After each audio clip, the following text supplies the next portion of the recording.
Mga kaibigan, welcome back. Napakaganda ng updates natin sa Gilas. Dalawang tune-up games versus NBL New Zealand. Makakalaban ng Gilas ang magkapatid na Webster na nagsabing luto nung natalo sila ng Gilas.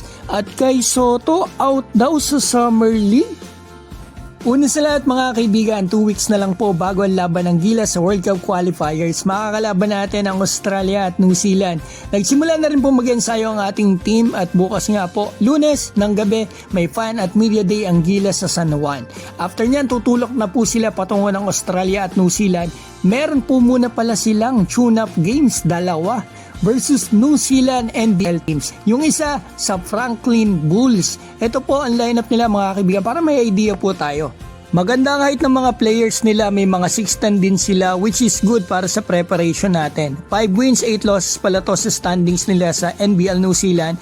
Excited po pala yung club director nila dito nga sa tune-up nila sa ating national. So yung isa pang team mga kaibigan na makaka-tune up natin, ang Manawatu Jets. Ang ganda po nito. Sana talaga may lumabas na live stream. Kung titingnan nyo po ang lineup lang yon, dito po pala naglalaro ngayon ang magkapatid na Webster. Di ba yung siguro Webster mga kaibigan na nag-post na luto daw sila ng Gilas after nila matalo sa atin noon? So maganda to, sana talunin ulit ng Gilas yung team nila para naman wala na siyang mabe. Kaso nung last time na tinalo natin sila, meron tayong kay Soto. Ngayon, wala.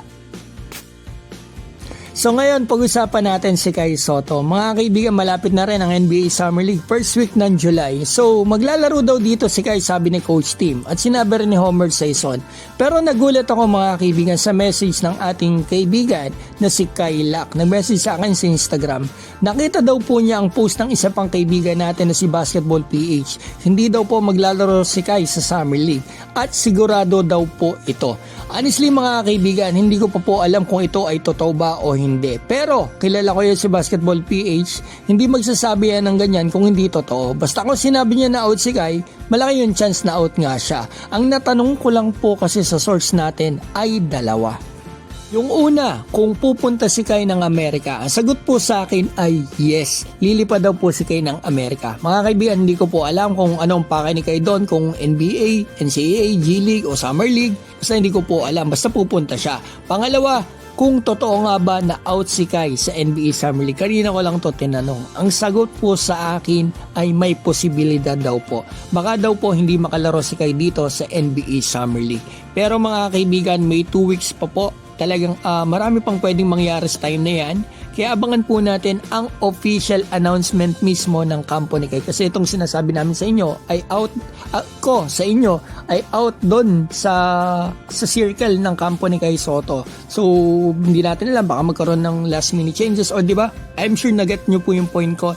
Ang sa akin lang basta mga kaibigan, ano man ang desisyon nila, supportahan po natin sila. Ano naman na sila po talaga nakakaalam kung ano talaga yung makakabuti sa karir ng pambato natin.